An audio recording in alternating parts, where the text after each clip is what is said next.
ng Department of Justice ang criminal complaints laban sa mga empleyado ng Ninoy Aquino International Airport. Kabilang na ang 4 na aviation police. Kaugnay sa umano'y laglag bala extortion scheme sa naturang paliparan. Batay sa resolusyon na nilagdaan ni Associate Prosecution Attorney Honey Rose Delgado, walang nakitang probable cause ang DOJ para sampahan ng kaso ang mga akusado na sina Office of Transportation Security Employees Maria L. Macena at Marvin Garcia. Si Sena at Garcia ay inakusahang nagtanim umano ng bala sa bagahe ng isang pasahero na American missionary na si Lane Michael White.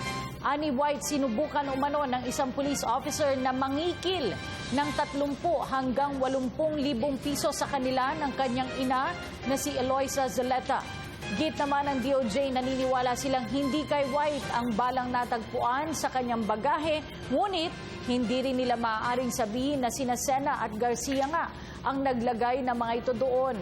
Paliwanag ng DOJ, posibleng ilagay ang bala sa bagahe ni White sa pagitan ng mga oras na nanatili sila sa isang hotel. Batay rin sa CCTV footage at video evidence na pinag-aralan ng DOJ, wala silang nakita na direktang inilagay nga ng mga akusado ang bala sa loob ng bagahe.